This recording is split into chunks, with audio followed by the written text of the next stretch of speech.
EF20 Online is sponsored by the Climate Council of Greater Kansas City and KKFI 90.1 FM, Kansas City Community Radio. Please welcome your host, Ira Harrett.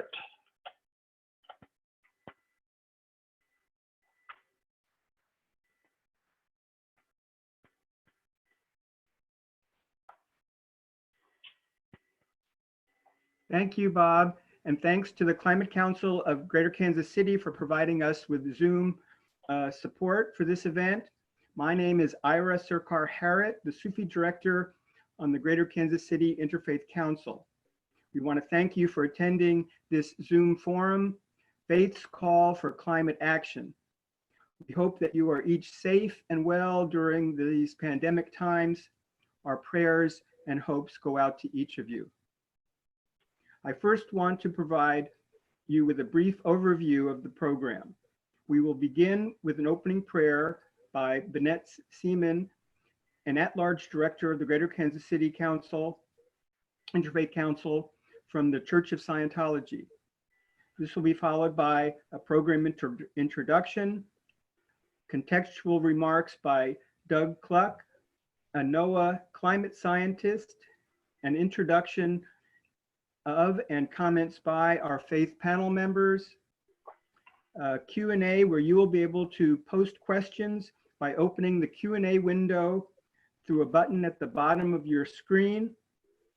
You will also have the opportunity to like questions that have been already posted. Questions can be posted to all panel members or to a specific individual. The Q&A will be followed by short reports from 6 area climate action organizations who will share ways that you can take action with them to address climate change.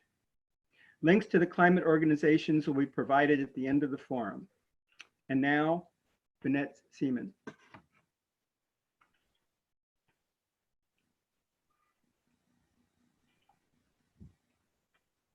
Hello.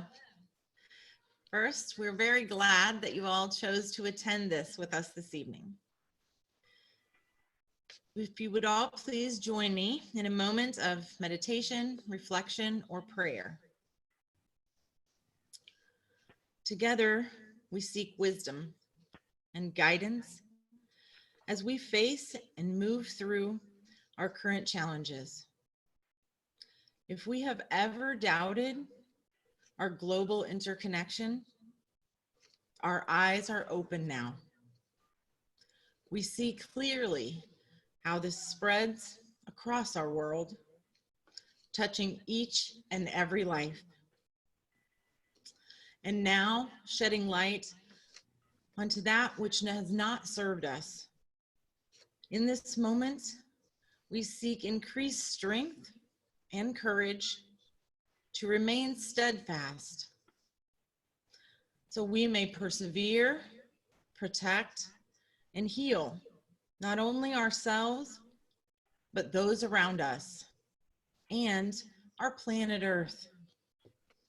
Let us also recognize the goodness which is inherent in all. Allow us to light the path, to guide our hearts and ease our fears. As we bring this time of reflection and prayer together and to a conclusion, let us each affirm to open our hearts wide, embrace our most deeply rooted values, celebrate our love of life and our faith, and to allow our compassion and kindness to extend outward as we serve others and our world. And so it is.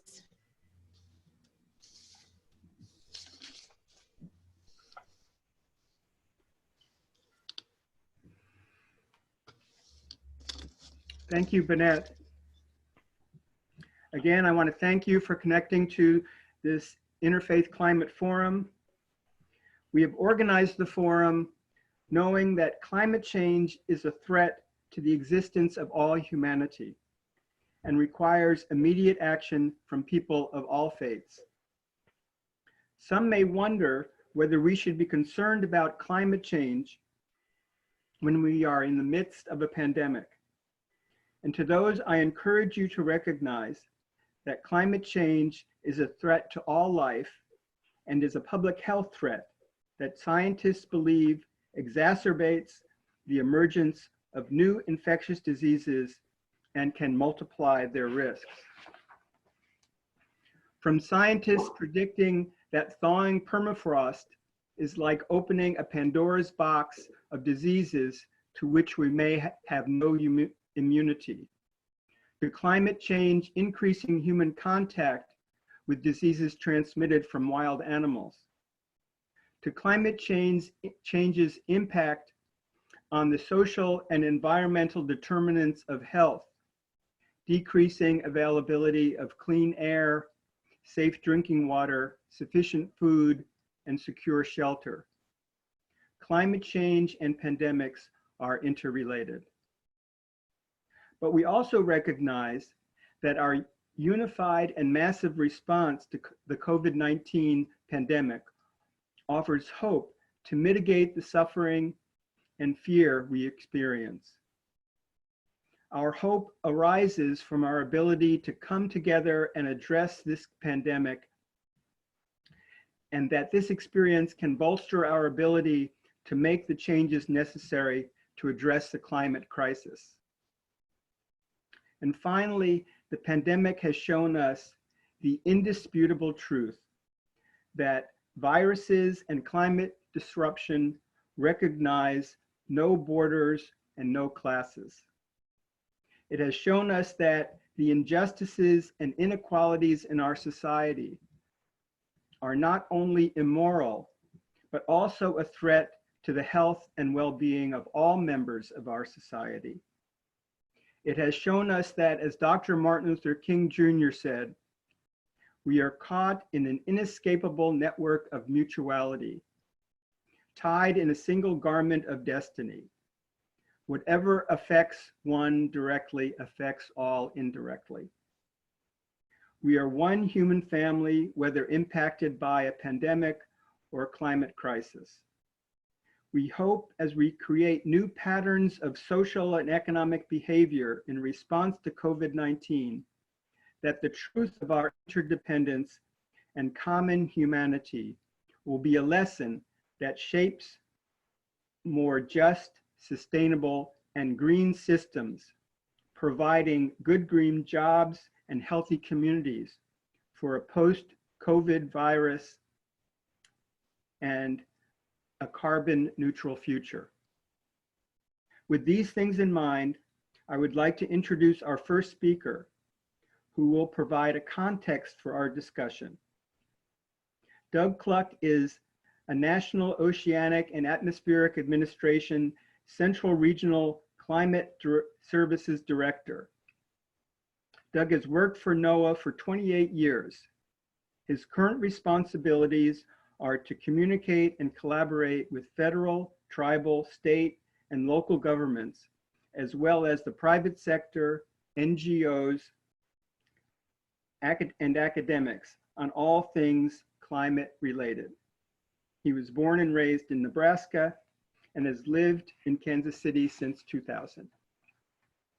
And now, Doug Cluck. Okay, can you hear me first of all? Yes? Yes. All right, let me get this thing started. Now, can you see my screen? Yes. All right.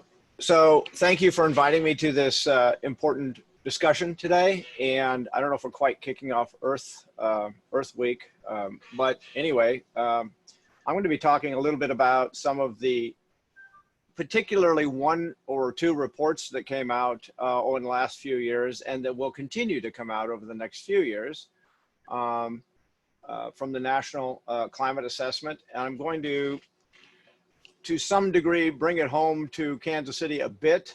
I only have a few minutes, and I'm only going to touch on a few of the issues that may happen. And I'm sure there's a host of other things that you're going to be thinking about that I'm not going to talk about that I could have, but that's going to have to be saved for another and longer discussion. So Very overviewish. I apologize for that right away. What you're seeing immediately is in the background of my first slide, there is the fires in Glacier National Park up in Montana in 2017 that made the cover of this report, the fourth National Climate Assessment, which came out in 2018, and then all the science behind that. And that's where I come from, the science behind all that, in the other report that came out in 2017. I highly recommend, and I'll go back one slide, that URL there, that address right in the middle of the screen is where you can go and get all of the information, or most of the information I'm going to be presenting here today. So again, those are the two documents that came out relatively recently. These are done about every 4 to 5 years. We produce an assessment of what's going on in the United States specifically. We break it down by geography. So here are the geographies. Unfortunately, it's hard to just say, if we were in Chicago, it'd be a lot easier to say it because that's right in the middle of the Midwest. We're in Kansas City, which has a little bit of Southern Plains, a little bit of Northern Plains, and a little bit of the Midwest all mixed together. So Kansas City is in the middle of it all, as you all know. This is some of the chapters that are in that report, the second report from 2018. You can see there that we cover, we being 300 authors from private, federal, state, tribal, etc. Groups that have been a part of this, these reports. They're written in a fairly, oh, I better turn this down. There we go. They're written in a fairly non-technical manner, so they are approachable. In fact, online, there are, for every one of those chapters I just showed, there is a PowerPoint that you can download, plus all the graphics and such are downloadable, and it's supposed to be, you know, somewhat easy to access. Here you can see here are some of the main points from the latest report. Earth's climate is now changing faster than any point in modern civilization. In ancient civilization, you could argue that it changed overnight when the meteor or the asteroid hit the Earth and wiped out all the dinosaurs overnight, basically. But those are extremely rare. Once, you know, I don't know how often, but we're changing things a lot faster. These changes are primarily due to human activities. The impacts of climate change are already being felt across the country. It's not something that we need to be preparing for. It's already here. Not that we don't need to continue preparing. We are responding. However, neither global or regional or country efforts are at the pace we need to be for them to be at to avoid substantial continuing damage. Just a couple graphics. You've probably seen these 100 times. If not, here's on the left a graphic back to 1880 showing sort of the average temperatures, the black line in the middle, and the increase in temperatures from both global land and ocean anomalies. In other words, you see this kind of upward trend in temperatures. We'll talk a little bit more about that in a minute. This is the trend over that period, comparing the last 40 years or 30 years to the early part of the century. Wherever you see pinks and reds and all that stuff, that's where temperatures have changed the most in terms of in Fahrenheit across the country, across the world. Here is a look back at 2019. And if we would look at years from 2018, 2017, and you're going to see more of this in just a minute, if we would look back, we would see a very similar picture. Note that the pinks and reds shades are all above normal or above average, I would say, across the country. We release this stuff. NOAA kind of monitors this stuff. NASA monitors this stuff. There's no doubt that these changes are happening. We're all above normal for the most part. You see that one area across the north central part of the US last year was a little cool. Guess what happened there? We had record rainfall. I don't know if I'm going to be able to talk about that, but it was substantial, and that's one reason why our temperatures were cooler. Here's this year so far, January through March, looking at a very similar sort of diagram. This is showing anomalies or differences from average based on temperature in Celsius. Again, very cool this year, kind of an odd year for Alaska. Alaska has been seeing a lot of warm, very, very warm winters. But notice the immense area of super warm air super warm area across most of Asia, which more than makes up for all that other cold area in Alaska and such. Also notice that the main shading here is pink, which means warmer than normal for the first 3 months. Going back and looking at the top 10 years of temperature anomalies across the world, going back to 1880 and just seeing that rankings, if you will, you can see from 1 to 10, you might see a pattern there, a little bit odd, or not, if you know the science behind everything. 2016, 2019, 2015, 17, blah, blah, blah, blah, blah, all the way back. 1998 was a big ENSO year, so El Nino year, I'm sorry. I would call that a trend. If nothing else, you can see the warmest years on record have been very, very recent. There's a lot to say about this. What I'm going to say very quickly is this is not a prediction. This is based on scenarios and different scientists looking at different amounts of greenhouse gases in the atmosphere. The top line there shows, I'm not going to call it the worst case scenario, but a very bad scenario where we would reach by the end of the century around the world 4 degrees centigrade, which is substantial around the world warming. Then there is the lower scenario in which we sort of get a handle on some of the greenhouse gases that we're outputting. And then there's the green line. Notice it still goes up, by the way, through 2050, and then sort of levels off. That's if we would shut off all greenhouse gas or all human created greenhouse gases, which is probably not as likely.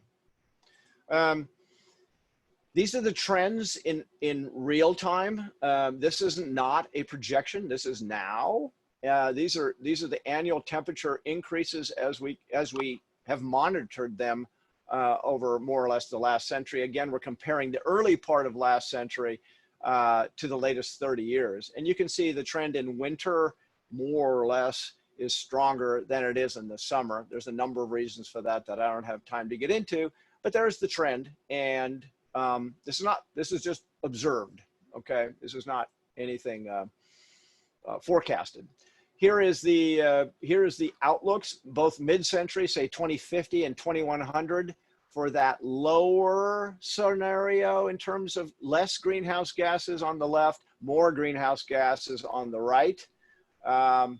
That may or may not mean a lot to you in terms of degrees Fahrenheit, but I can guarantee you 8 degrees Fahrenheit average over a year is not something anybody wants to live through.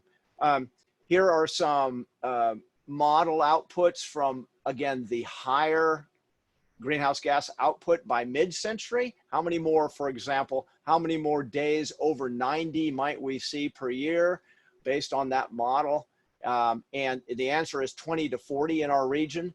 That's like another month of summer added on to what we already have, and 90 plus degrees, and also fewer days of 32 or less. As you can see there, almost a month less. It's important to remember that as the climate shifts, we're increasing the probability of extremes. And that goes for just about every extreme. But in this case, we're looking at temperature. The likelihood of extreme cold weather is less. The likelihood of extreme hot weather is increased. Now, you know every year is not going to be hot and not every year is going to be cold, but the chances of hotter conditions in the summer, we'll say, or even in the winter time, not that it's going to be hot, it's still going to be winter, but warmer than the normal temperatures has increased. We're pushing the curve, not to be confused with the virus curve, to the right in this case. So we're increasing the probability of heat events, if you will, or extreme heat events. Looking at annual precipitation, this is again this is the observed as opposed to modeled. We have observed more precipitation across most of the U.S., less than the Southwest. We've observed increased trends in flood magnitude down on the lower left. We've observed heavier precipitation, and those numbers on the lower right, those numbers are percentage increases in the amount of heavy precipitation events that we've seen across the country. So we're sort of in this 42, 29, 12 triple point here, if you will, in Kansas City. So I'm not going to say what percent we're going to be seeing more heavy rainfall events, but what that's indicating is when it rains, it pours more often than it used to. Less light rainfall events. One of the reasons for that is that warm air, as we've seen, holds more water than cold air. Hopefully that's pretty clear. If you're down in New Orleans in the summertime, it's pretty oppressive. A lot more moisture in the air. As you go north, things get cooler, and even when it's raining, it's less humid. So that's sort of the curve you see there. It's almost exponential in the amount of water that the atmosphere can hold, okay, as you warm it up. All right, that's important because when cold fronts come through or a storm system comes through, the ability to wring out that water causes more heavy rainfall events. So more flash flooding and that type of thing. We've observed also that the return frequency, people talk about 1 in 100-year events. This is just a 1 in 20-year event. We've seen an increase in 1 in 20, and that probably extrapolates to all return frequencies. 1 in 20-year events, where 1 in 100 years, I'm just going to make up a number, in Kansas City used to be 5 inches. Now it's something greater than that. 1 in 100, we see 5 inches more often. So maybe it's 1 in 100-year event here is 6 inches, something like that. Well, a lot of infrastructure isn't planned for that amount of rainfall precipitation. Hopefully that I'm making some sense here. Here are the seasonal outlooks or scenarios based on the worst case. A lot of greenhouse gases going into the atmosphere by the end of the 21st century. Where you see green indicates that there's a likelihood of more precipitation during that particular season. Okay, so and it also makes sense from a physical point of view. In the wintertime, as temperatures warm up, we're going to see the ability of the atmosphere to produce more precipitation, snow, whatever, rain.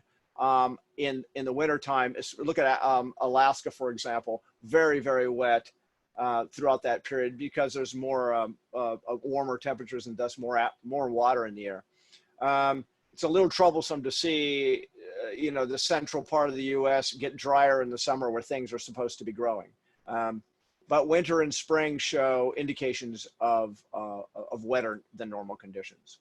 So some of the key messages, and believe me, these are just scratching the surface of key messages, all right? So I'm not covering everything. Quality of life in the region could be compromised as increasing population and migration of individuals from rural to urban locations, climate redistribution, demand and intersection of food and consumption. We're sort of experiencing that at the moment for other reasons, water resources and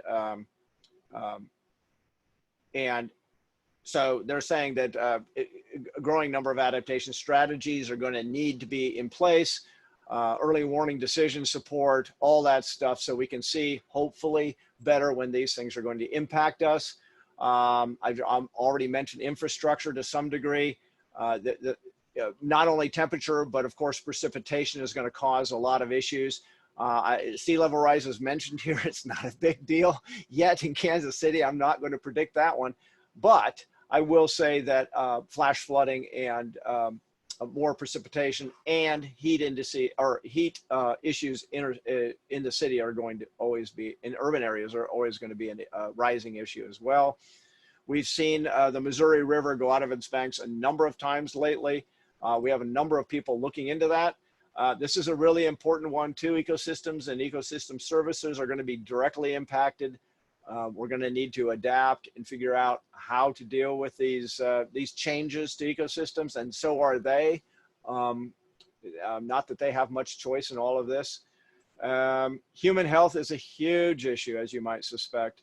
I'm not going to read through all that. I'm just going to actually bring up this graphic saying, here's one.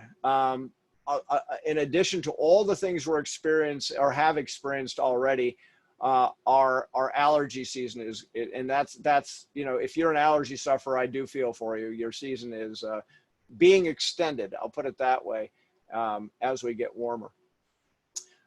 There's numerous cascade effects that we're going to have to deal with too. We already mentioned human displacement or people migrating from one place to another. When New Orleans flooded in 2005, there was huge human displacement, people moving all over the place. Also, when we had super drought conditions in 2011 and 2012, livestock moved all over the place. A lot of people had to adapt to that very quickly. I call that real-time climate, if you will. All kinds of things we have to think about that aren't necessarily the direct impact. It's sort of a cascade down the line. Because it's so dry in one area, it causes a cascade of effects, everything from jobs to everything else. I've already mentioned flash flooding and drainage systems being overwhelmed is a great way to say that. It's just another example of that. We have historical flood levels, and we're passing those in many cases. We did in 2019 in many places, record flooding. All kinds of issues with treatment centers and catchment facilities. A big issue with vulnerable populations. We're seeing that today, obviously, with the COVID virus and such. And yes, all these different communities are and will be impacted very likely. And they'll be the sort of, if you will, first ones to feel the effects in many cases. Just very quickly, I'm going to go into this. One thing NOAA does is keep track of billion-dollar weather and climate events. Here is an example of 1 year of all the billion-dollar weather and climate events. Now, these aren't all climate change related. I won't say that, but I will say a number of them, as you will recognize if you look around at some of them, are ones that have happened in our backyard, and some of them in California are quite famous in 2019 and years before that, for example. These are causing billions of dollars of damage, each one of them. And you can see from 1980, and this is cost adjusted, by the way, inflation adjusted, to now, the overall trend in billion-dollar damages across the U.S. Okay, and oh, well, just very quickly, 2019, all those states up there with that really dark green color had their wettest years on record. Not saying that's going to continue, just showing you that we weren't too shabby down here at 119 out of 125 years. But that caused, as you well know, also, and is still causing a lot of issues up there. I'm going to show you one more thing. My friend James Rattlingleaf, who I think actually joined this call, sent me this the other day. I thought it was semi-appropriate, and if you don't like sort of dark humor or offbeat humor, you may not like it, but I thought it was pretty funny. So there you go. I'm done. You can take back control, and yeah. Can I stop my sharing, or did you stop it?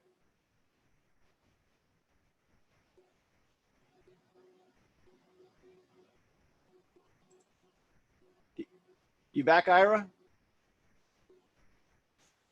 I don't hear you. Thank you. Oh, there you go. Thank you, Doug. And now we'll move on towards our faith panel. Like, we appreciate your providing us with that context to see some of the many impacts that climate change is going to have. Among the purposes or roles religions play are to provide comfort, guidance, wisdom, and a moral compass, especially in times of crisis and uncertainty. So we asked our panel members to comment on their faith's teachings about the climate crisis and the suffering people will experience, about caring for the earth and all of its creatures, and about taking actions to prevent the climate crisis. Before I introduce the panel, I'd like to share a short story. Some of you may hear it, but it is very apropos. So the story goes, with the approach of a terrible 100-year storm, no doubt the result of climate change, local officials sent out an emergency warning calling for immediate evacuation of the town. A man of faith, hearing the warning, decided to stay, saying to himself, I will trust God, and if I'm in danger, then God will save me. As the rains fell, water rushing through the streets, rising to his porch and into the first floor of his house. First, a neighbor came and offered a ride in his car.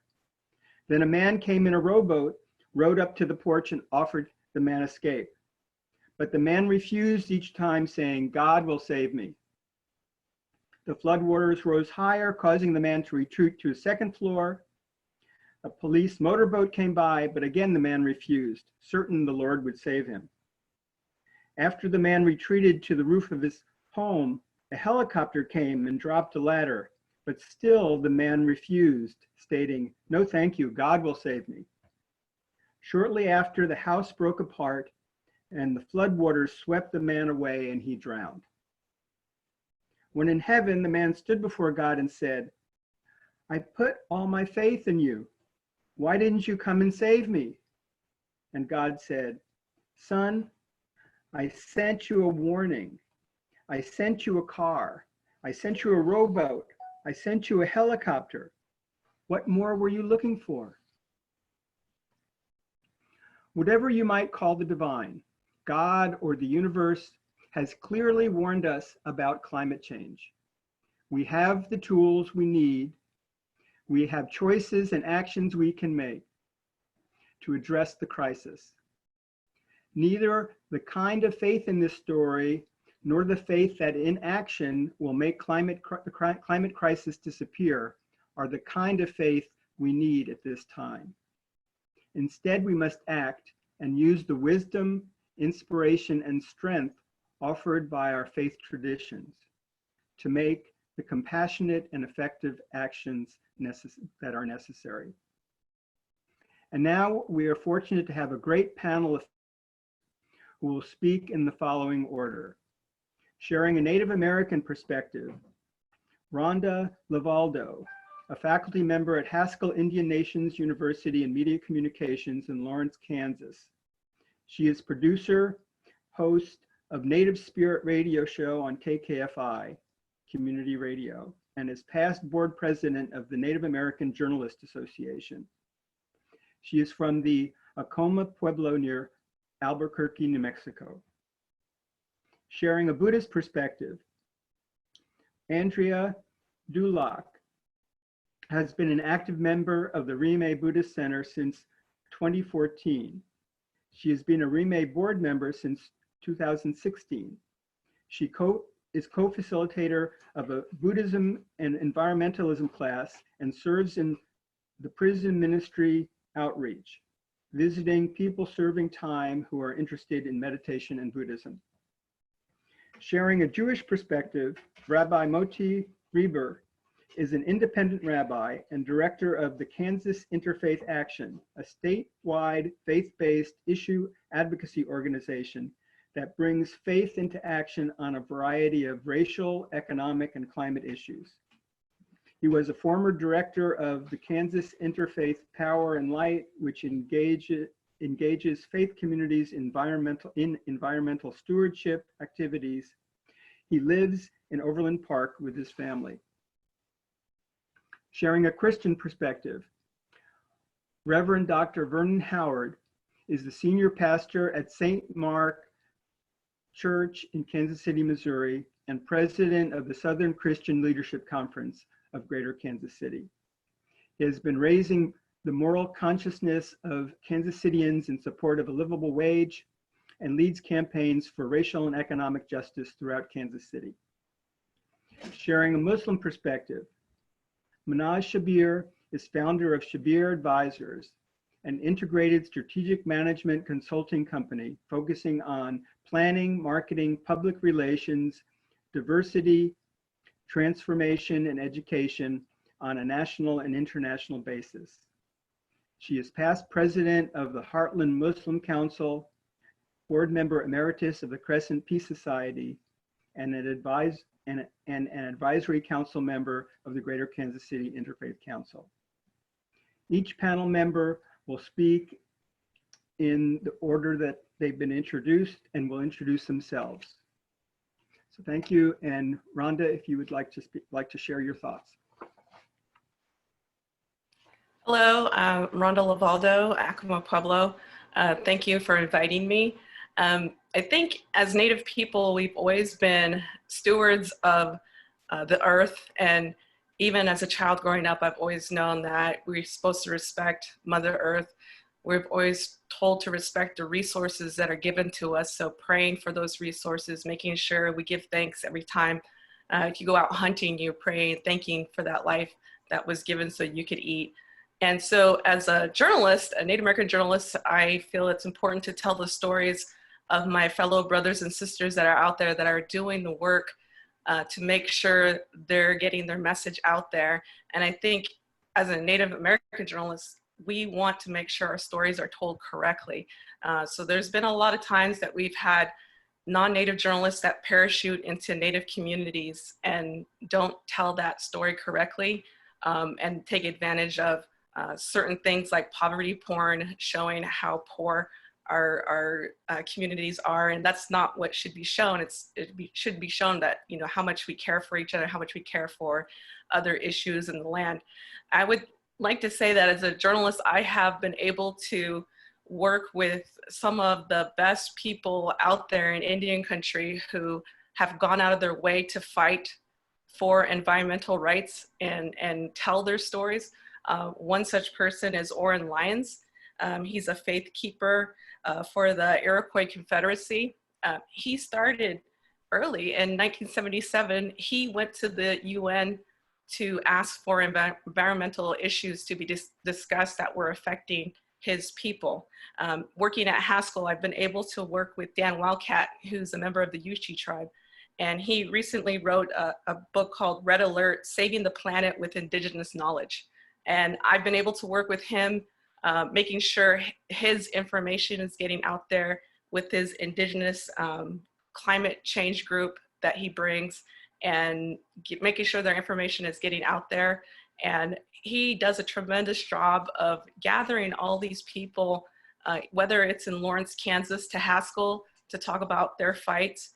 One such person was Marlon Santee. He's the past president of the Ecuador's Indigenous Confederation, and he works down in South America. And I believe he was jailed for his trying to stop mining issues that were going on within their country. And so he's done a tremendous job of things that are going on. In the previous presentation, they talked about the tremendous rainfall going on in Alaska. And I was able to meet and interview Oscar Coagley. He's a member of the Yupik Nation, and he was really instrumental in talking about Western science and how it can benefit from Native ways of understanding. And he went out of his way to talk to so many people to show that Western science is almost, you know, it could be in collaboration with indigenous knowledge. He talked about a lot of the melting of the ice and the permafrost that was going on in Alaska and how that was affecting the villages up there. So I was able to get his story out. And so as a journalist, I feel it's really important to make sure the Native perspective, the indigenous perspective is told, and what our people are doing. And they've always been doing this. They've been talking about this for many years, and a lot of people don't realize that. Other people I could speak to, Carrie Dan, she's Western Shoshone in Nevada, protested against Yucca Mountain and how they were trying to store nuclear waste there and how it would impact the environment. She started a long time ago. And so some of these people, you know, they've done this their whole life to try and save the land. And it's not just for, and I think a lot of people think that the land is here for just you or your generation, but Native people think of saving Mother Earth, not just for our generation, but 7 generations beyond, and to make sure that it is here for the future, whether it is for our children or the next generation of children, non-Native children, it's for everybody. It's not just for us. And so growing up with this perspective, we're always taught to pray for one another, not just pray for ourselves, but pray for other people within the world. One of the things I was taught by my grandmother was that, you know, I grew up in Acoma Pueblo and we were very isolated. We had no running water, no electricity. And she told me as I got older that I would be meeting people from different nations and different countries, but I'm also praying for them. And I didn't understand that as a child, but now I do. I know my stories are getting out there to inform people. And if you want to follow some of my stuff, I'm on Twitter, Rhonda Lavaldo. You can Google my stories. I'm on YouTube as well. I wrote a story about the wetlands here in South Lawrence and how that was impacted by the building of a traffic way. You can look at those stories there and find them. So thank you for inviting me.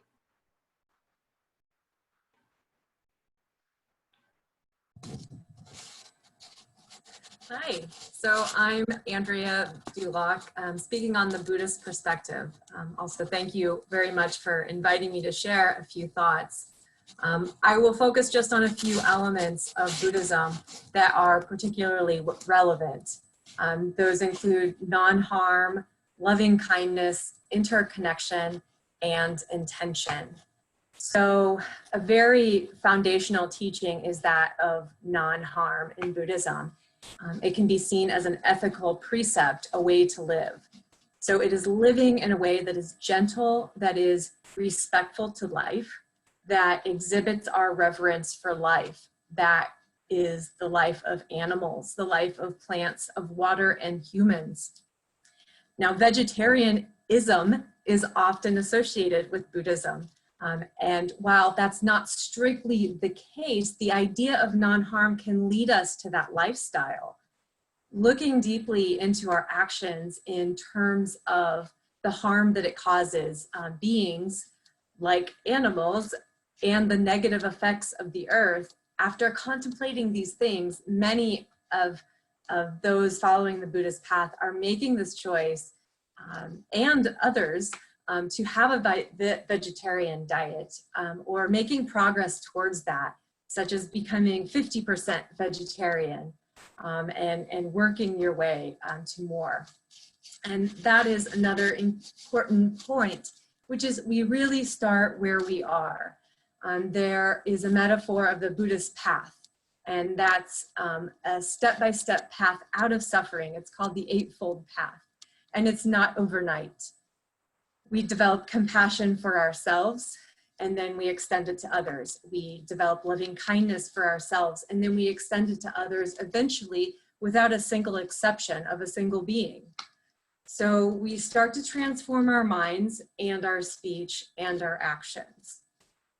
A very well-loved Buddhist teacher, a Zen teacher and peace advocate, I wanted to share a few thoughts from, is a name many of you know is Thich Nhat Hanh, and in 1993 he wrote a piece where he says that our earth, our green, beautiful earth, is in danger, and all of us know it, yet we act as if our daily lives have nothing to do with the situation of the world. Many people are aware of the world suffering, and their hearts are filled with compassion. They know what needs to be done. They engage in political, social, and environmental work to try and change things. But after a period of time of intense involvement, they become discouraged because they lack the strength needed to sustain a life of action. Real strength is not in power. he says, not in money or weapons, but in deep inner peace. If we change our daily lives, the way we think, speak, and act, we change the world. The best way to take care of the environment is to take care of the environmentalists. So in his call for action, there's a call for inner strength. There's a call for inner peace and doing the inner work. Interdependence is another thing that was mentioned earlier, and it's another foundational understanding in the Buddhist path. It's that we're all connected. We're not separated from each other or from the earth. A student of Thich Nhat Hanh's asked him what they should do when there are so many urgent problems. And his reply was to take one thing and do it very deeply and carefully, and you will be doing everything at the same time. That is showing the phenomenal nature of interdependence and interconnection. There's another Buddhist scholar and very spiritually minded activist, Jonah Macy. In a very recent interview, she speaks about our climate crisis and how we need compassion and wisdom. So we need the compassion that is the thing that lights the fire in us. It's the things that pushes us to act and to not be afraid of seeing suffering when we act. And then also that needs to be balanced with wisdom. So the wisdom of the interdependence of all of phenomenon, that it's not just a battle of good versus evil, that we are so interwoven that even the smallest act with the right intention has effect. So we need both of these desperately right now. We need that balance of compassion and wisdom. Of course, His Holiness the Dalai Lama has spoken on this many times, but one particular quote jumped out at me. He said that the earth is our home and our home is on fire. And we truly need to act to wake up from this complacency. And now is the moment. So now is the moment, the best time to wake up to what is possible and to wake up to what we can transform into. So I'll stop there and wait for the Q&A to add some more about the Buddhist perspective. Thank you.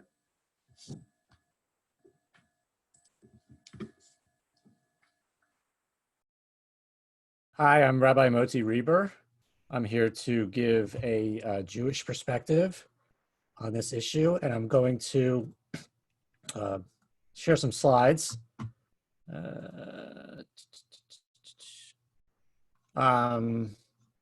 So I have too many slides for the amount of time that I have available, but I'll just whip through them. The slide deck is available. This is a couple of foundational texts. This is 2 creation stories in Genesis.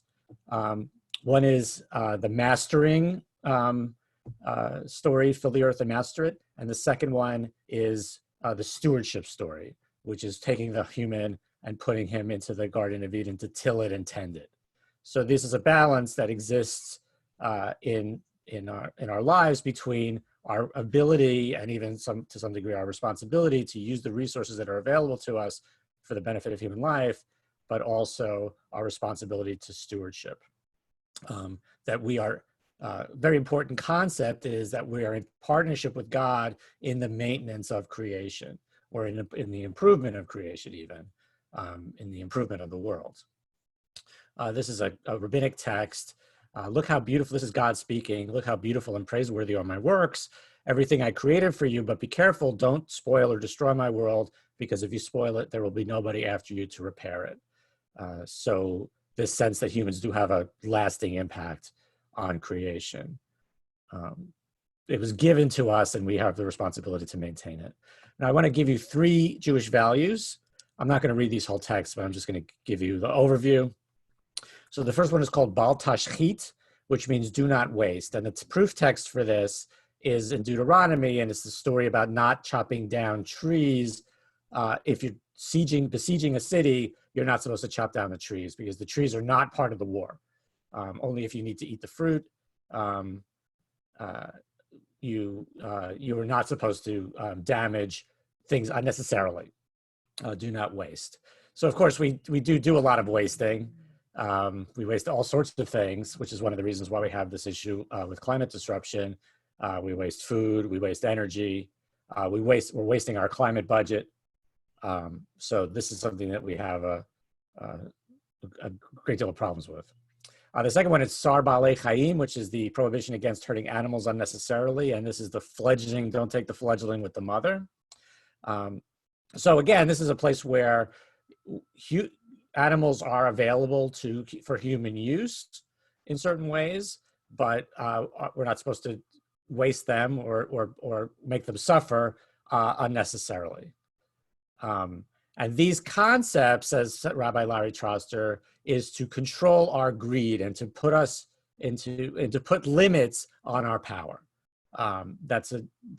That remind us that we have this stewardship responsibility, and that we shouldn't get so caught up in our own needs and wishes that we forget that relationship with the rest of creation. And then the third Jewish value I wanted to share with you is pekuach nefesh, which is saving human life. This is a very important principle. In fact, almost all mandated religious behaviors can be superseded by the saving of a human life. So this is an area where it's so important that a lot of things can become secondary to it. Climate change is a justice issue. Of course, another couple of values that are worth mentioning are tzedek, which is justice, and tikkun olam, which is the repair of the world. These are kind of famous contemporary values. It needs to be said that the reason climate is a justice issue is because the people who have the least responsibility for causing the problem and have the least resources for dealing with it are going to be hurt worst. And that's, of course, people of color and poor people. Doug mentioned this a little bit. We are inflicting harm on them, and it's up to us to address that and to repair it. I want to share with you a statement from the Reform Movement. This is from the Religious Action Center of the Reform Movement. This is one of many statements that Jewish community has come out with about climate change over the last maybe 10 years. Jewish tradition emphasizes, so our nation's need for energy policies that are environmentally responsible. These are pretty advocacy oriented. Pay attention to public health. Humankind has a solemn obligation to improve the world for future generations. Addressing climate change requires us to live within the ecological limits of the earth, so that it will still be here for future generations. Energy policy must be equitable and just. We can't balance our carbon budget on the backs of poor people. Justice you shall pursue. And the countries that are most responsible for causing climate change, which the United States is the most responsible, should be those most responsible for finding a solution to the problem, something that we are definitely not doing. Judaism also underscores the moral imperative of protecting the poor and vulnerable. Indeed, poor nations are likely to bear the brunt. So there's a lot of information about this online. Rabbi Tarfon taught us my favorite rabbinic quote. I say it almost every time I speak. It is not your responsibility to finish the work, but neither are you free to desist from it. We have to do what we can with what we're given, where we are, and we'll have more to say about that later. I'm going to give a little pitch about my organization in a few minutes, but I'm on social media as Reb Moti. If you look for me, I am always there. And that is 6 minutes and I am done.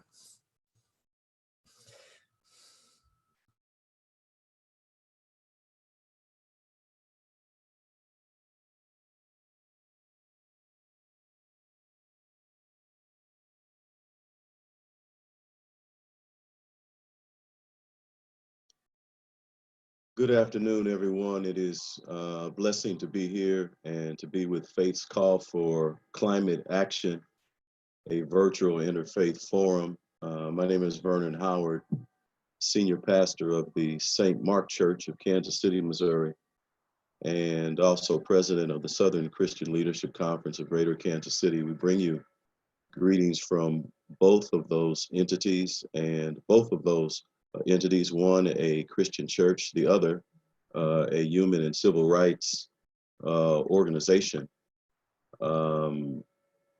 have been committed for a long, long time to the effort to bring racial and social and economic justice to those who are a part of our communities.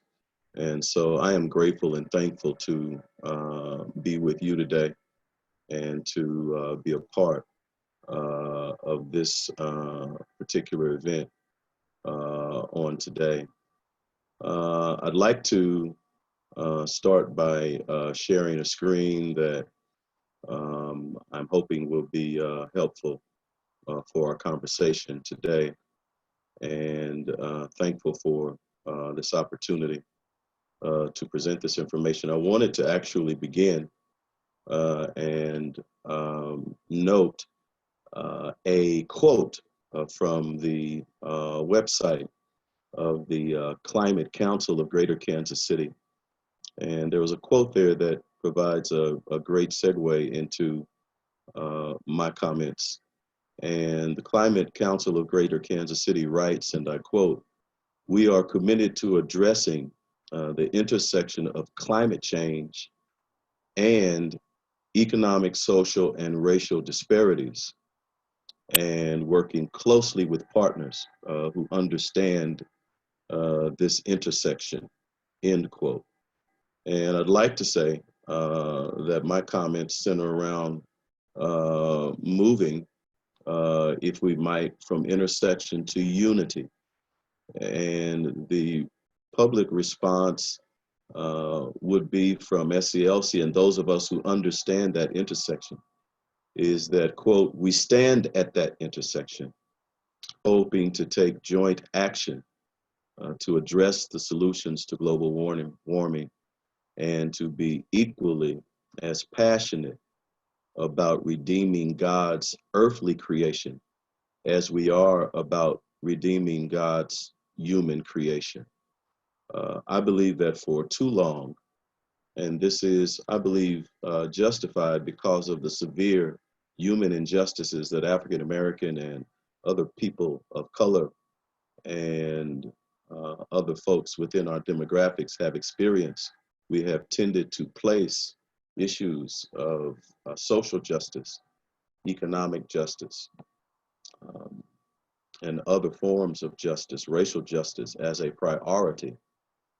And we see now that these forms of injustice are, in fact, tied together, and that we do have a common destiny and common interest. Many of our faiths and religions place a priority on spirituality, introspection, self-reflection. I'd like to present a faith confession that we as Christians could adopt as we approach this particular subject. And that faith confession could be, and I quote, "Might I be so unconscious, so hardened, so self-centered, to so severely depreciate and defile the earth, God's source of substance for my life, causing me to defile that source in living the life I've been given? Wretched soul that I am, I confess, I awaken, I arise to live in such a way that brings life and nurtures life for myself, my family, my neighbors, my enemies, and all of creation." And in the Christian context, one of the most powerful worship experiences is the confession, which is contained in liturgy of music or song or prayer. And this confession brings that kind of awareness to us as Christians. I know that part of my own personal confession is that I am a product of what was on the earth, and I am a product of what springs forth from the earth. I have taken drink from cows fed by corn and grass of the earth. Cornbread and cabbage sprouted from the soil of the earth. Cleansing nutrients of antioxidation, vitamins contained in berries and citruses and leaves and seeds of the earth. Muscle building, strength sustaining beans and nuts and fish of the sea. Water on the earth. More than half of my body composition. 2/3 of the earth water is, without which I cannot live for longer than 21 days at max. The Christian perspective leads us to a sense of humility and confession about our complicity and compliance and participation in destroying and defiling the earth that so sustains life for us. One of the things that we do when discussing God and talking about our understanding of God and now the creation and the earth is to use biblical theology, which understands God from interpretations of sacred texts.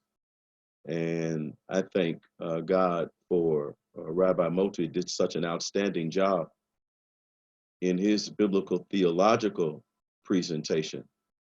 We share some of the same faith history. And Christianity understands God as creator of all things, source of all things, which means God is the visionary, designer, engineer, and producer of the earth. In our own understanding of this, we glean from scriptures, both Old and New Testament, both Hebrew scriptures and the epistles, which give us an image of the earth groaning in its frustration, groaning in its impatience, groaning in its own desire and longing to be free from deterioration, to be free from defilement, to be free of being out of order when it's with its own self and with humanity. It is not only biblical theology and the scriptures that inform us, but it is also theologian Thomas Aquinas, who helps us to see that we do in fact posit God as the creator of the earth, and that it is our reason and our experience, our rationality that can lead us to this point. It was Aquinas who saw God as the unmoved mover, as the first cause of everything, as the necessary being that put everything in the earth and put everything into motion and still sustains and controls everything that is. Our understanding of this brings us to an ethical command and imperative that we then must answer to the God who is the creator of life and the sustainer of the earth that helps to resource our lives. Finally, Black liberation theology, informed by James Cone, tells us this, that all life and creation are sacred. It speaks back and builds upon the comments of our first speaker from the Native American tradition. We too affirm all life and creation as sacred, and we engage then to engage ourselves in action that in fact helps us to participate with God for humanity's wellness and fulfillment in the earth. Finally, we are here at SCLC, and I am here personally to present ourselves as partners in the following actions that have been important for us in helping to try and bring justice, racial justice, economic, social justice, and yes, now environmental justice. We present ourselves to the table to help and to align. We're here for coalition building and mobilization.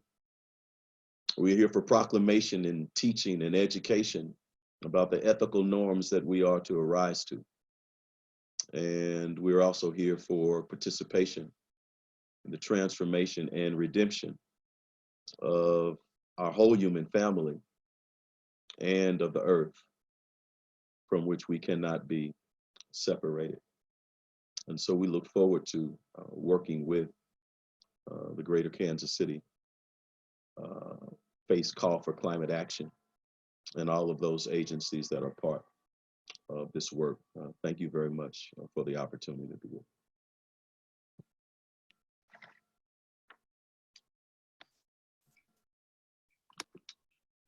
Hello, Bismillah Rahim.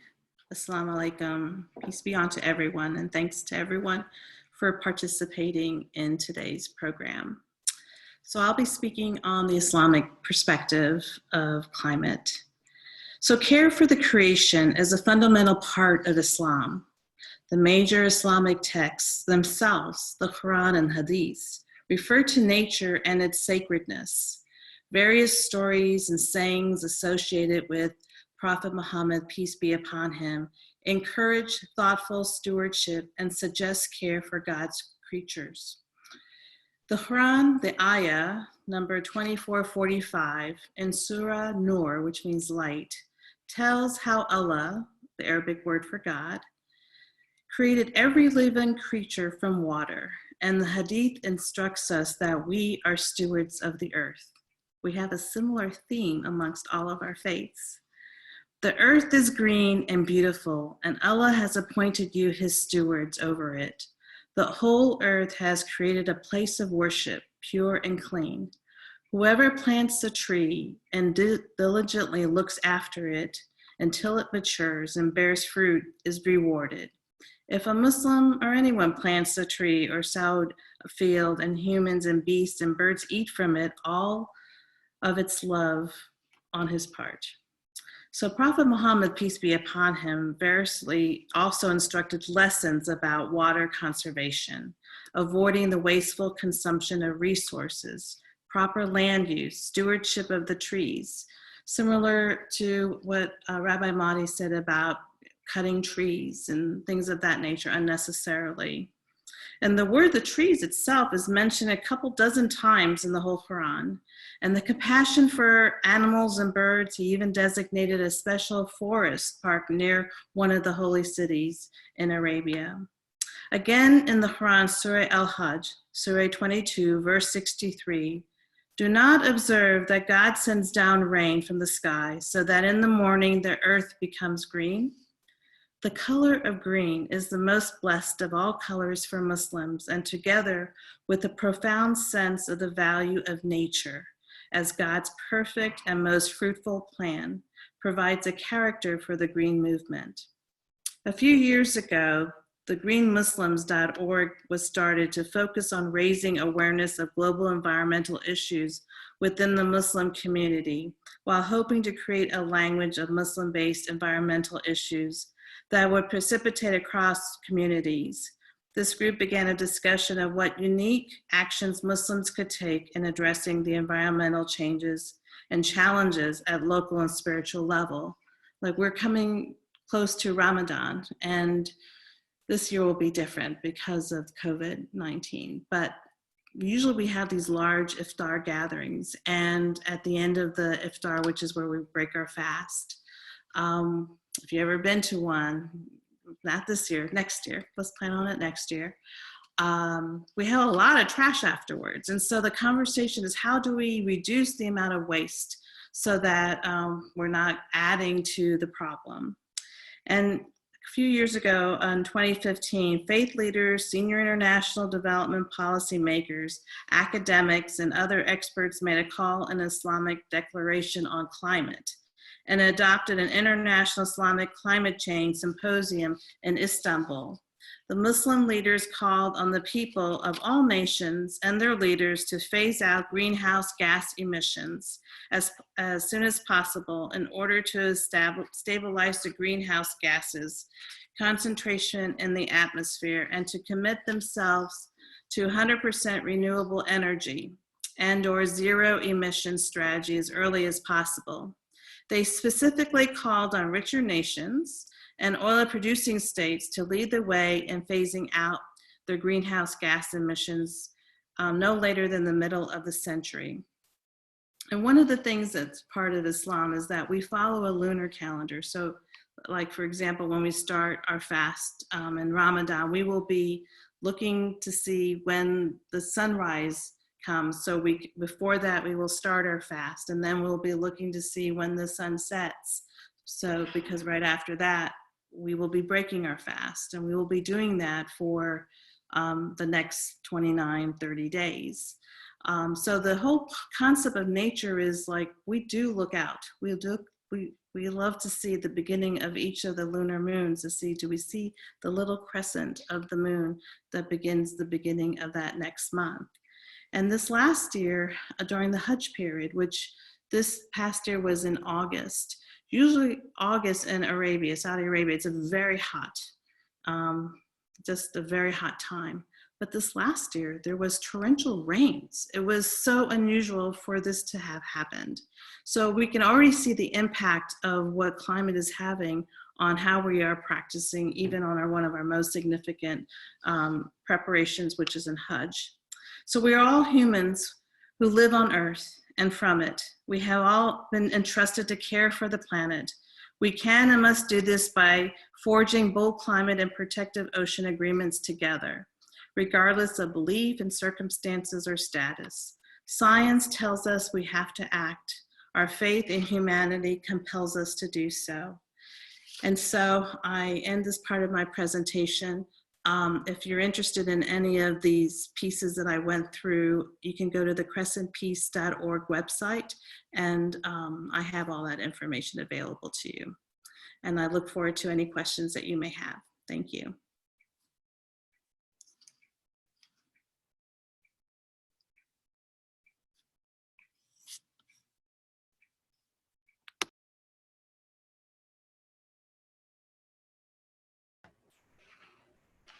Thank you. Rhonda Lovaldo, Andrea Dulac, Rabbi Moti Reber, Dr. Vernon Howard, and Manaz Shabir. Thank you so much for your thoughtful comments.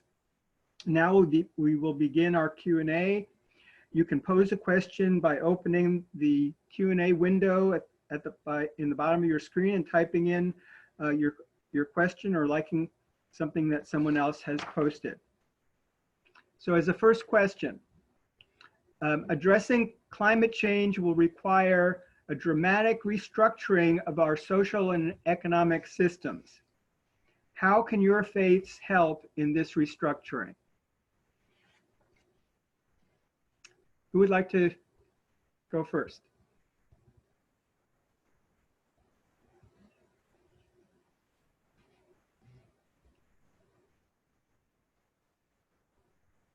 Could you repeat the question? Addressing climate change will require a dramatic restructuring of our social and economic systems. How can your faith help in that restructuring, or members of your faith? Well, I think that it's going to take a lot of effort by a lot of different people to make the changes that are necessary to bring our society into better harmony with the capacities of the planet. You know, I don't think anything can be done, you know, by faith communities alone, but certainly we can articulate a moral perspective and help to change the conversation to talk about justice and stewardship and these values that we were all talking about. And putting those values front and center in the conversation will help change the conversation in a way that will contribute, along with a lot of other factors, to overall change in the way that we're living. I also feel like our places of worship can be leaders for the communities that they serve. For example, in one of the centers where I worship, we eliminated having all plastic bottles. So we just have the big jugs of water, and you got a little spigot out of that. I bring a little collapsible cup that I can put my tea in, because tea is a big thing. culturally. And so, and I even say, well, I'm going to go and get my tea in my collapsible cup, so I, just to again re-emphasize what we're trying to accomplish. So I think our places of worship, the leadership of each of these places can be like the building blocks to teach for the rest of the community to follow. I agree with that, and I think also that casting vision for a more just and sustainable society is also the role of faith communities. My hope and prayer is that when we arrive on the other side of the COVID crisis, that we will come out from our knees, having reflected more on what God expects of us with respect to care for each other and care of the world. And my hope is that we as faith communities would cast that kind of vision that brings certain changes in policy and law. For instance, we talk about the abuse of the earth and the neglect of the earth. We often fail to identify where we are wasting the earth, where we have millions of people hungry across the globe, and yet there are untilled lands and areas where food could be produced. We have so many people unemployed, underemployed, and suffering from poverty. And yet there are so many opportunities for us to put people to work to produce life-saving, life-sustaining products and materials, including food and clothing and shelter that could, in fact, care for millions of people who are not cared for. So I think casting moral vision and hopefully on the other side of crises, we will see that we have to do better in those kinds of things.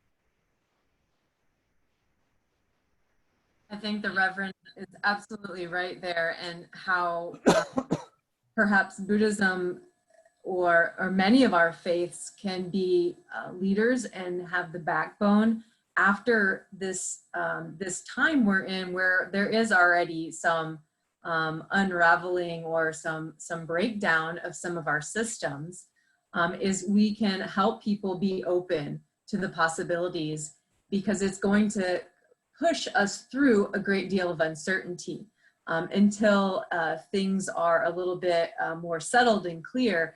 We will have to be moving through this period of uncertainty, and we can provide that moral backbone, the values, and also the encouragement to act when we are in fear, but still act and still be courageous and still act with fearlessness, even though there is uncertainty and fear there. So I think that's one way that all of our faiths can be leaders. I want to add one more piece to that.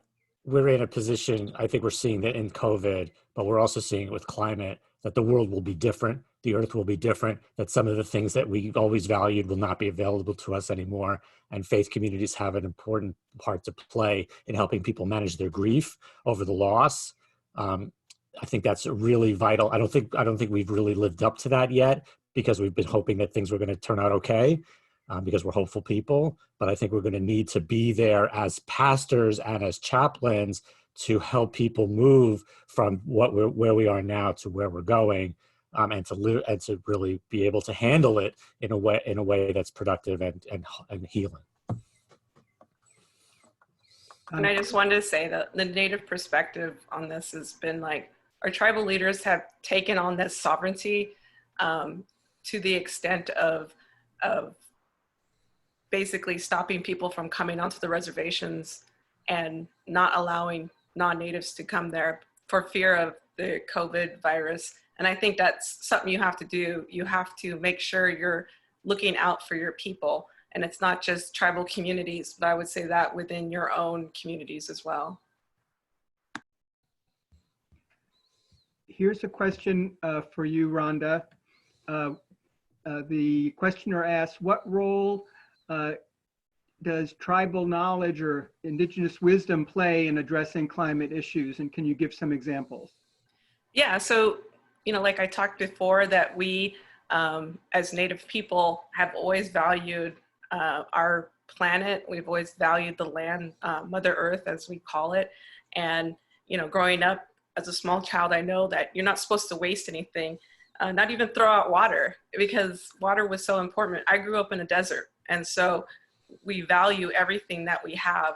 I think passing on those teachings to non-Native people is so very important, not to waste anything. And especially with things that we see, someone was talking about water bottles and bringing your own stuff so you can use it instead of, you know, wasting plastic or styrofoam. The Indigenous Environmental Network is a really good place to start. They're on the web, and they offer so many ideas and information to people that they can get information about things that they could use. Thank you. Here's a question that came up that has to do with overpopulation as being a primary driver of our assault on the planet.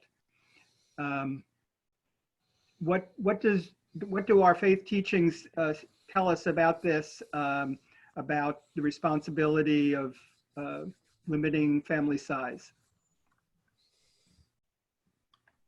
Anyone want to speak to that?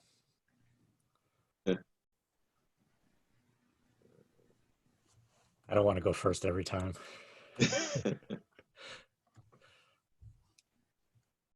I know we're going in the order of the establishment of the religion, but go ahead, Rabbi, please. I think that the issue is more about consumption than it is about population. I think you'll see that families in places with less carbon consumption have smaller carbon footprints than small families in the United States or in Europe. You know, a big house with 3 or 4 people in it is much more, and with driving an F-150 or whatever, is much more carbon intensive than a population in a developing world or in a lower standard of living environment. I don't think the issue is population as much as it is the consumption and the overuse, profligate use of our resources.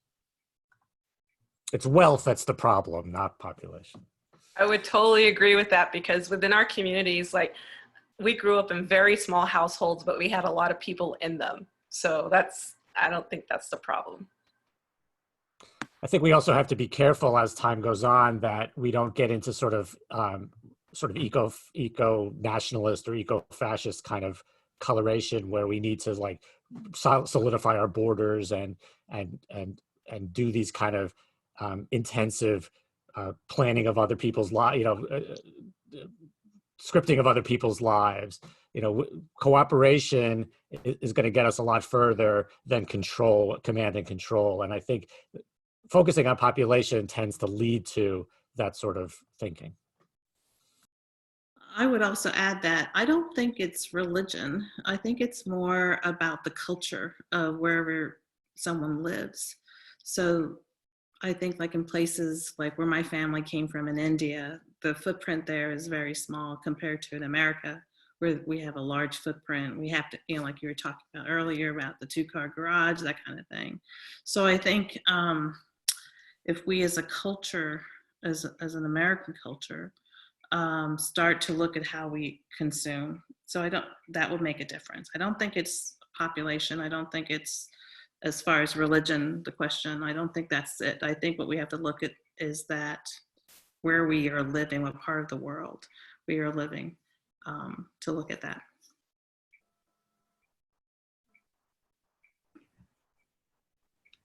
Okay, thank you.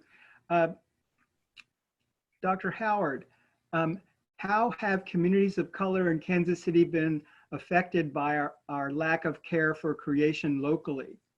How can non-persons of color be good allies to Kansas Cityans and other Americans of color who have disproportionately been affected by pollution and climate change?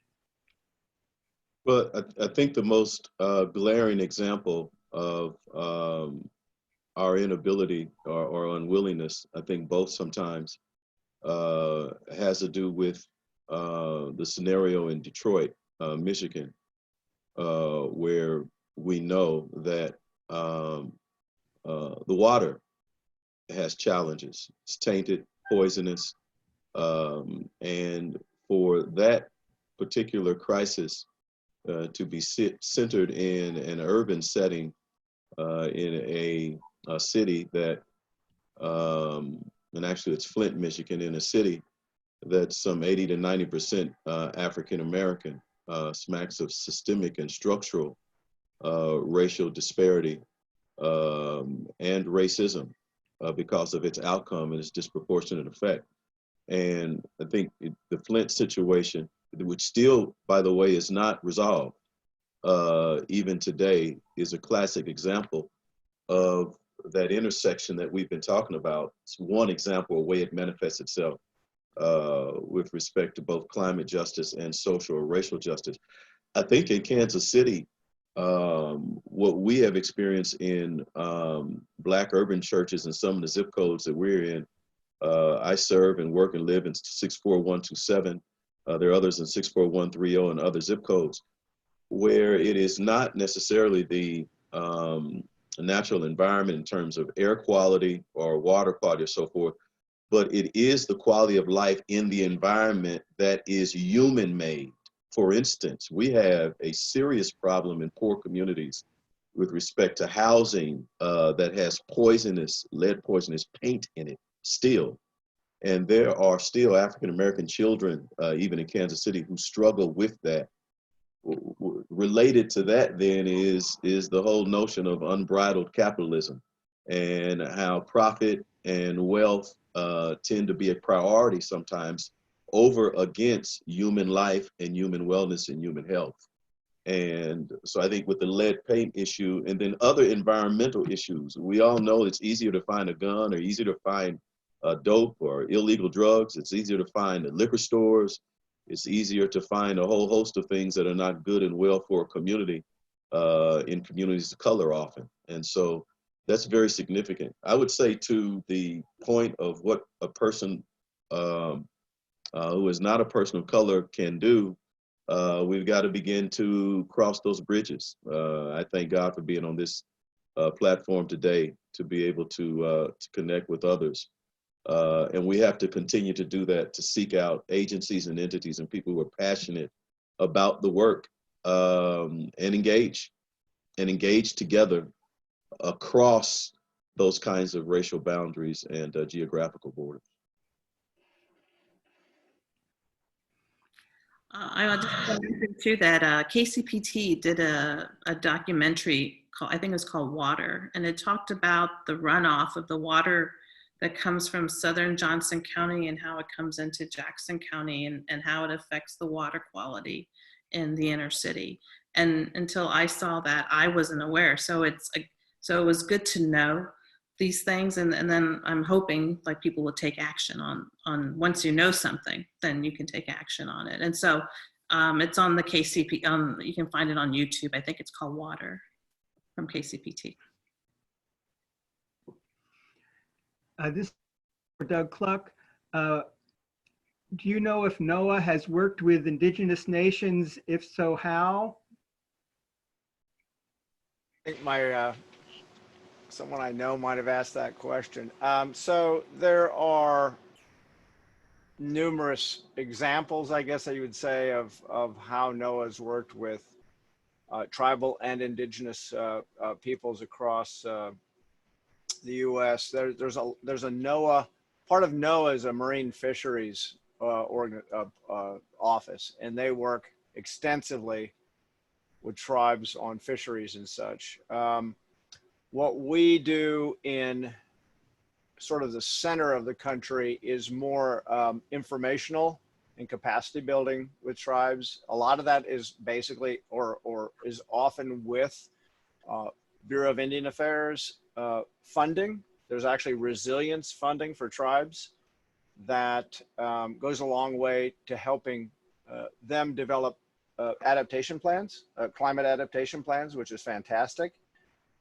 It's not simple. It takes time. Rhonda, I don't know if you've done any of that or been a part of that. We've worked with the 4 tribes in Kansas. I mean, they're the closest tribes around here that have their own lands and such. They're producing climate summaries, looking at their vulnerabilities to climate, and moving forward in various ways, I would say. And part of that is, so we do a lot of providing information for adaptation. That's probably the best way to say it. We try to include tribes at the outset. One of the things we always hear, and it's so true, and I don't mean to badmouth federal agencies, but, and this is probably true for a lot of other folks too, is you don't want to be on the menu. You want to be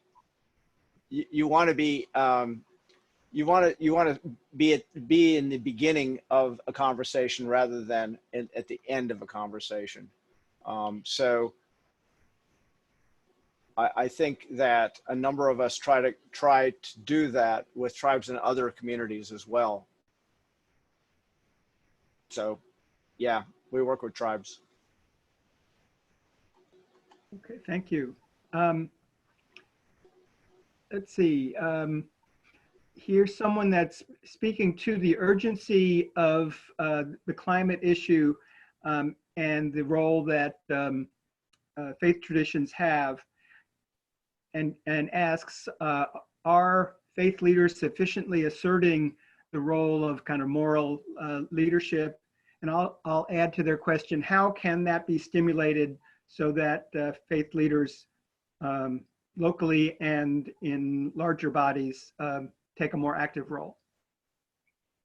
No, we are not fulfilling our obligation to highlight and bring to a high level of conscious in society the needs for caring for the environment and the climate, the need for eliminating hunger, the need for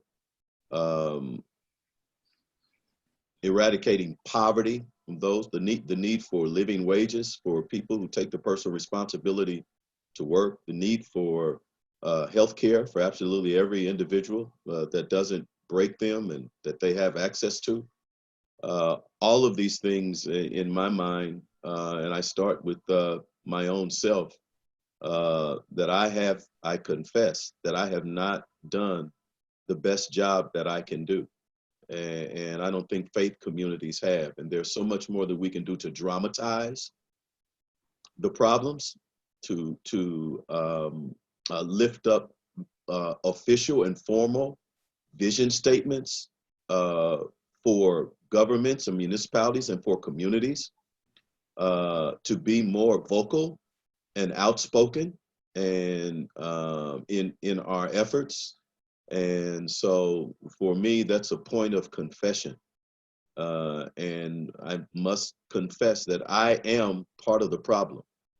And we know what kind of influence that God can have through us when we stand for radical change in the community, in the spaces and places that we live in. And so I have to sadly say that we've got much more work to do.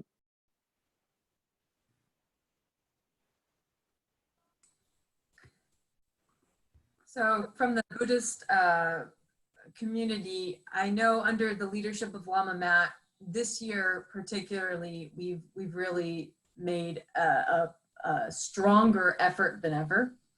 A committee of ours that reflects on social justice looked into this, and through conversations, we had started a class beginning of this year and had a focus ever since January until Earth Day. So we have a couple more weeks, well, another week left really of this focus. And every Sunday teaching, or kind of homily, dharma talk is what we call them, has been focused on some element of it. We've used a book called Dharma Rain, and there are 40 contributors to this book of environmentalists showing teachings, traditional, contemporary, protests such as ordaining trees so that they are not cut down, by putting robes on them, by doing peace walks around lakes. So we've kind of highlighted this for ourselves and for our community, and continue to plant the seeds of what we can do. And every week we come up with new inspiration and new ideas, and we have discussions with it Wednesday night. It's now moved to Thursday. So actually after this, I'll jump on to that class to catch the end of it. But each time we are in discussion with and trying to do our best and to keep this as such an important forefront.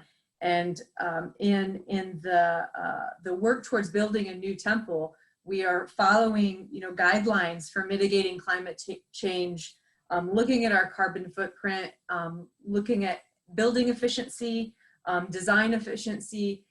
Every element, we're constantly asking these questions as we are in the process of moving forward. So we are certainly doing the best we can, and we're going to continue to learn what else we can do.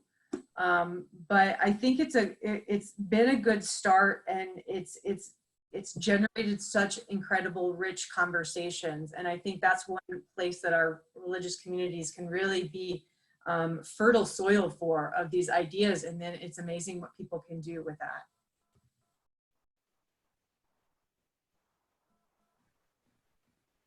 So encouraging congregations to get involved in social justice work is actually my ministry for the most part. And there's been a lot of fear about getting involved in it because religious membership is way down over the course of the last 30 years, as all social organizations are way down. But the feeling is starting to be that, or the feel like I'm encouraging people to have, and some other people are thinking this way also, is that if you're going to be smaller, you might as well be missional. And being inoffensive is not going to help grow your organization. People are so afraid of losing their rich member or what have you, that they're not willing to sort of be the church, to kind of put it that way. But there's really not a reason to be involved in things unless you're willing to make a stand for truth and justice. So this is what we're trying to encourage people to do. And I think there's three legs of faith development. One is personal spiritual development. The second is mission work, which is kind of balming the wounds. It's the typical kind of way that people have given charity to various things. But then the third one that I encourage people to think about is advocacy. So if mission work is cleaning up the riverbank, advocacy is looking back up the river to see why it's polluted in the first place. And we need to look at causes, or we're not going to be able to get anywhere. And the congregation is a wonderful place to have that conversation, because we already talk about morality, and we already talk, and our texts teach us all of this, as we demonstrated tonight. This is not far into our text. It's not something we're bringing in now. It's something we're reconnecting with because it's already there.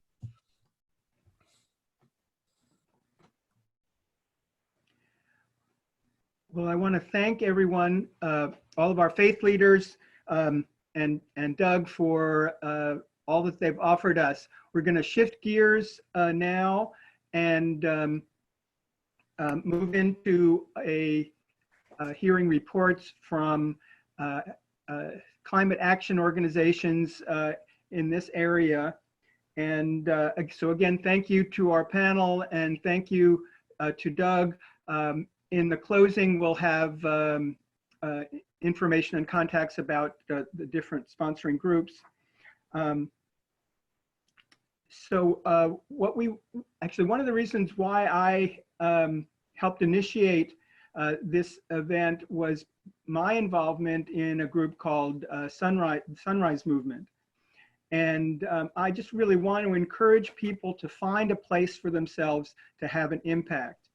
And one of the things that Sunrise does is that it makes climate change, or takes climate change into the human sphere. So it's not about polar bears. It's not just about polar bears and melting glaciers, but it's about how it really is going to have an impact on human populations.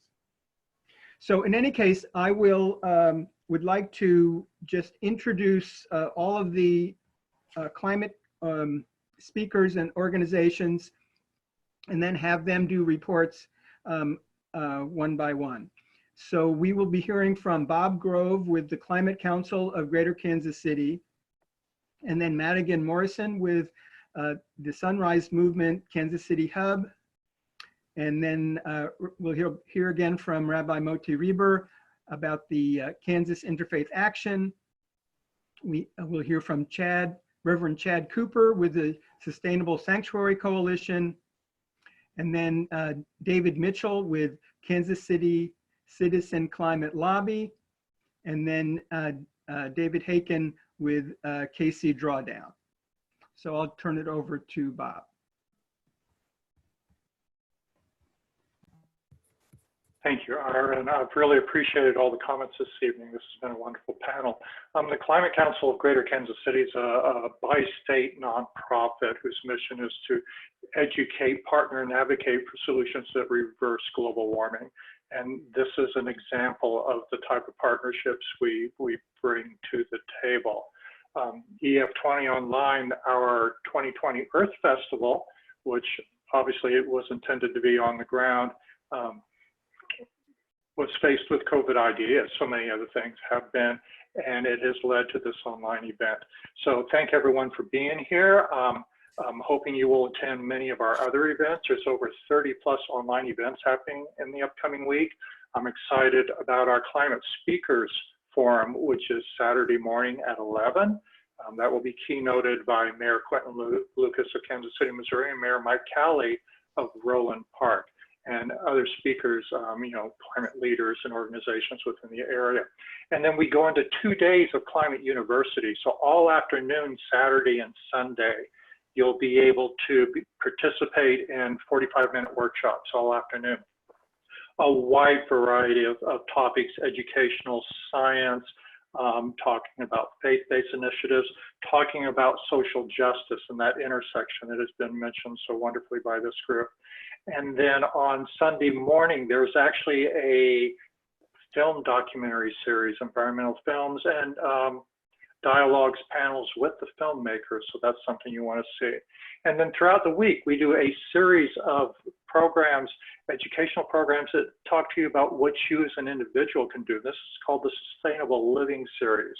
So I invite you to attend those. That's a 5-piece series. So there will be one every evening next week. And then the entire series will be repeated Sunday afternoon on April 26th. So all afternoon you can see those. And then Earth Day, which is actually Wednesday the 22nd. And I'm very excited about several of the events there. We have a building a home forest, reversing global warming yard by yard. This is a discussion of how we as individuals can reach out and sequester carbon from the air by building a forest in our own yard. So we'll discuss that, and then we'll work with our partners, Bridging the Gap and other organizations that help provide you with free trees, which you can pick up by appointment. So we're maintaining social distancing, but giving you the trees you need now to start that home forest while you're under the stay-at-home. So there's things that you can do right now. And then Wednesday evening, we're doing a special panel with American Public Square, and their expertise is bringing together people of unlike minds, bringing those to the table and entering into discussions, obviously, on climate change and exploring how we can work together. The Climate Council is a nonpartisan organization, so we want to bring everybody to the table. And the event, Wednesday evening, 6 p.m., American Public Square, will be live broadcast on KKFI, so please join us for that. So thank you for being here. I look forward to seeing you again throughout the week. So I'm going to turn this over to Madigan, Sunrise Movement, KC.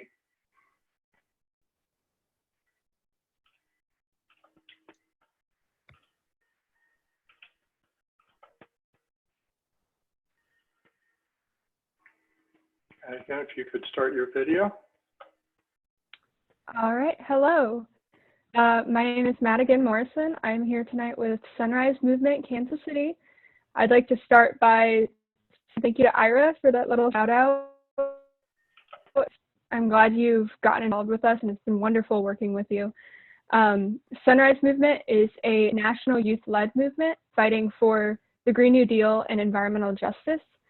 Our movement started in 2016, and since then we have exploded across the country, and we now have over 300 hubs spread out into every state in the United States. Our hub here in Kansas City is just over a year old now. Our birthday was about 2 weeks ago, and we've been able to accomplish a lot thanks to our wonderful community and our supporting partners, including stuff like trainings for the youth in the area, regular meetings, community events, and namely this past fall, we drafted and submitted a Green New Deal for Kansas City resolution, which is circulating through City Hall right now still. And we've put on the climate strikes here in Kansas City, if you've heard about them, in conjunction with the international youth-led climate strikes that happened on September 20th and in early December. For what we have coming up is the Earth Day strike. On a national level, our leaders with the U.S. Climate Strike Coalition are putting on a 72-hour live stream event over April 22nd, 23rd, and 24th. And locally, we're participating with an event on the 22nd at 1 p.m. called Making the People's Quilt. And it involves and showcases a recent project that we started called the People's Quilt, which is a protest quilt art piece that we're using to try and showcase the human experiences in our community in relation to the dual crises of this pandemic and the climate crisis, and speaking about how our lives could be different under the Green New Deal.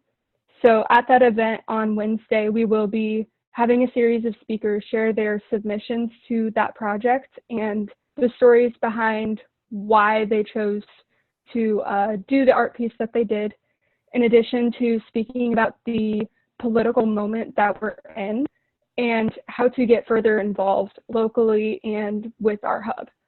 So if you'd like more information, you can go to sunrisemovementkc.org or find us on any social media.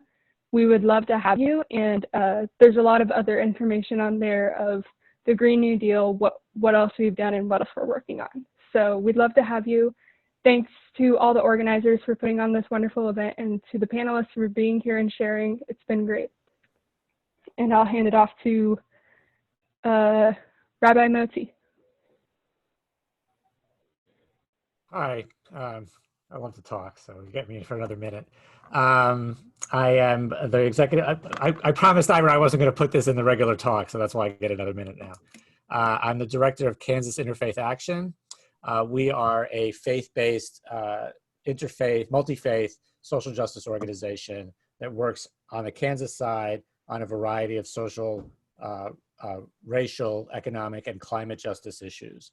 So we're an outgrowth of, as it was mentioned earlier, we're an outgrowth of Kansas Interfaith Power and Light. So climate is integral to our mission. And as I mentioned in my presentation, climate is a very important justice issue.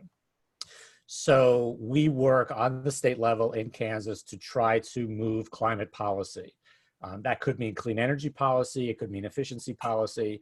It could mean how you fund new infrastructure, all kinds of things like that. And so we work with both the legislature and now with the governor. Unfortunately, we now have a governor who believes in, accepts the science of climate change. Turning that into policy is something that still is yet to be seen. Two of our priorities are a state energy plan, which would help to manage the transition to a carbon-free economy over the next series of years, and then a state climate plan, which would address both Kansas's contribution to climate pollution and also building resiliency into our planning so that the changes that Doug talked about that are already happening and that will continue to happen more are taken into account, so that our planning decisions are made with climate change in mind, and that funding is available for things like disaster relief, and there's all kinds of things that we can do to help address the changes that are coming. So we work in coalition. KIFA, K-I-F-A, Kansas Interfaith Action, works in coalitions to get anything done. And in this, as in other things, we work in a coalition, largely the Wealth Coalition, which is led by Climate Energy Project and includes the Kansas Sierra Club and some other organizations, is the alliance that works on these issues in Kansas. We know that there's a lot of great leadership happening in the Kansas City Metro on climate, particularly around the Drawdown Project, which you'll hear about. So we are also trying to figure out ways to take that energy and take those plans and those insights and bring them into state politics in Topeka. It's an uphill climb, as you might expect, even with a good governor. The legislature's not always so great, but we're very interested in, if you're on the Kansas side and you're interested in being involved in advocacy and trying to make systemic change through the legislature, then please reach out, because that's what we do. And we try to encourage congregations of all kinds, multi-faith, to get involved in this work with us. So thank you.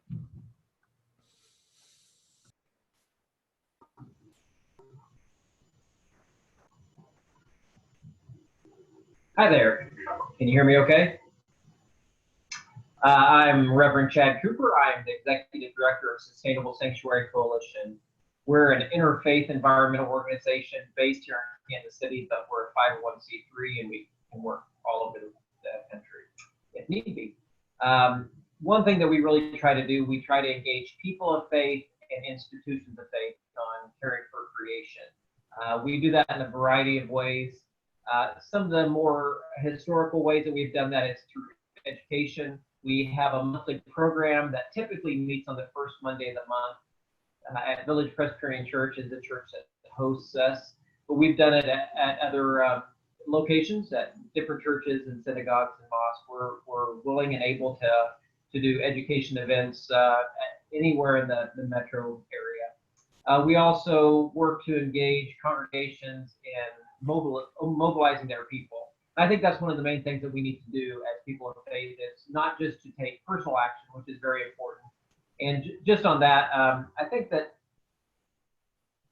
we're often informed and educated, and we like to talk about how we care for creation, but we have to start taking real definitive action in our personal lives. And that may make us sacrifice some luxuries that we're used to that may cost us money. And while I know that there are some issues around buying an electric car and solar panels, of how that affects people around the world, we do need to be very conscious of our own actions and start making some in our own lives. But we also need to mobilize our own people of faith in our congregations to take action too. Each of us can do the work of one person, but if we go to our congregations, to our social networks, and start mobilizing other people to take actions and encouraging them to do the same, that can grow. And that's one thing that Sustainable Sanctuary does. We try to help engage people of faith into taking action. And so you can reach out to me. Our website is www.sskc.org. You can email me at chadc@ssc.org. And I would be happy to engage you as an individual of faith, or come down and work with your congregation to make changes. And really the bottom line is, I wouldn't be coming in to tell you what you need to do, because really the most important way to engage people is to see what you're passionate about, to see what's going on in your communities, what's affecting you, and to be a resource to help facilitate what God is calling you to do. And so reach out. Sustainable Sanctuary is a great organization, and we'd love to partner with you and to help you live out your care for creation in creative and influential ways. Thanks a bunch. David Mitchell is supposed to speak at Citizens Climate Lobby, but he's having some technical difficulties. So I thought I'd try to help. I pulled up their website here, kcccl.org, where they say the Kansas and Missouri chapters of CCL hope that you share their passion on the very critical issue of human-induced global warming. as well as CCL's proposal for a national revenue-neutral carbon fee and dividend system to rapidly reduce U.S. carbon emissions. CCL strongly emphasizes respect, establishing relationships across the partisan divide, as well as volunteer empowerment. Every voice matters. There is no such thing as an insignificant act, and we invite you to consider becoming a volunteer. You can learn more from CCL here at EF20 Online. They'll be presenting a full hour's presentation on April 19th at 4 p.m. So I'm going to turn this over to David Haken. Hi, I'm David Haken with the Kansas City Drawdown Society. And we are a chapter, there are chapters all over the US and all over the world that are working on the solutions to reverse global warming. And in 2017, the Project Drawdown book and report was released. And 200 scientists had looked at what is working. What do we have available now and data on to see if this can be done? And so they mapped, modeled, and measured the top 80 solutions to reversing global warming and found that, yes, we have what we need. We're on the case. We know what to do. It's just a matter of getting people excited about supporting these solutions. So we do introductions to this report and the book, and we have helped the Pachamama Alliance develop a curriculum that helps people actually find solutions that they can do both individually and at the community level and get into action. And it's been amazing to see how people go from a feeling of hopelessness, helplessness, to inspiration and activity. Some of our members have taken these solutions and gotten grant money. It's been a total of $12,000 in grants awarded from people that have gone through the drawdown program. And it's really exciting to see all of the amazing things done in Kansas City, in our country, and around the world to really roll up sleeves and get to work on the solutions. There's so much in the press about how bad it's going to be, how soon. And we find that, especially as we work in community, it's amazing what we can accomplish and how it lifts people's spirits. So the drawdown.org website has a lot of the information on the top 80 solutions. There were a lot of surprises. The scientists had no idea what the top 10 or top 20 would look like. And there are a surprising number of organizations that make it very easy to plant trees. For instance, there's one that can do it for 25 cents a tree, believe it or not. Arcadia Power has helped me change all of my electricity to renewable energy with 4 clicks on the website.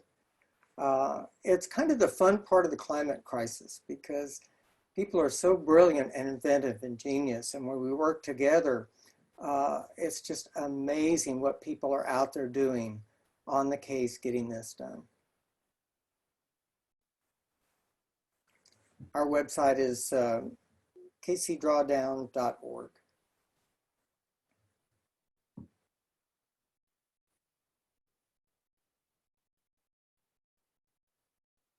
Well, thank you to all of our climate action organizations for all of their work and for sharing their work with us. And thank again to all of you who've come in and connected with our forum. In closing, I want to again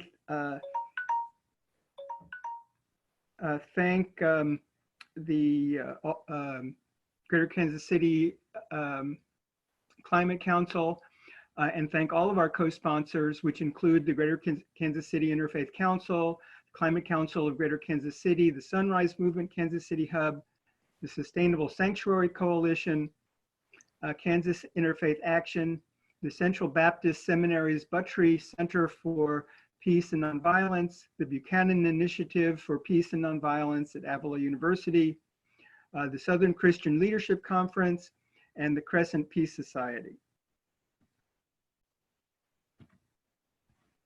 Oops, my slide doesn't want to move.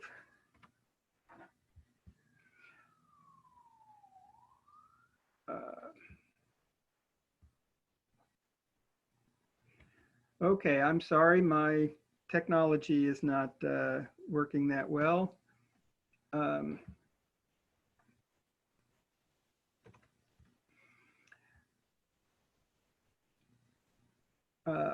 Well, I'll just also want to thank the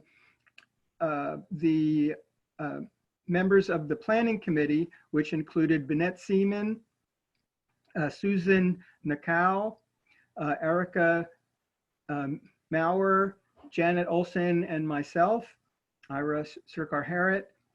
And I want to again give special thanks to each of our speakers on the panel, and Doug Cluck, Rhonda Lavaldo, Andrea Dolak, Rabbi Moti Reber, Reverend Dr. Vernon Howard, and Manaj Shabir. And many thanks to, again, the climate organizations. And let's see, I will try and bring up their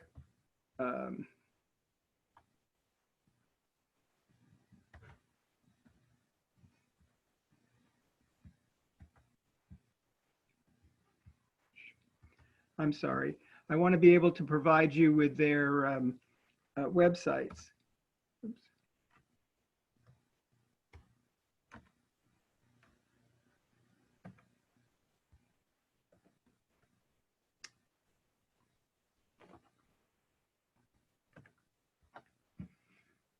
Technology is a wonderful thing. Well,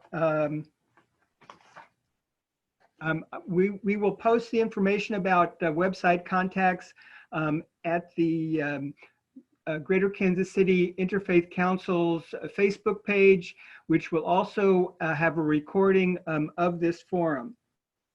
And I'll just leave you with a quote from Ban Ki-moon, former Secretary General of the United Nations. He said, "Saving our planet, lifting people out of poverty, advancing economic growth, these are one fight, the same fight. We must connect the dots between climate change, water scarcity, energy shortages, global health, food security, and women's empowerment.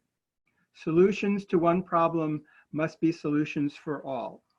So again, I want to thank you all for being here, and connect with one of these climate action groups or others that exist in the community, and find some way that you can contribute to reducing the impact of climate change. Thank you very much again. Good night.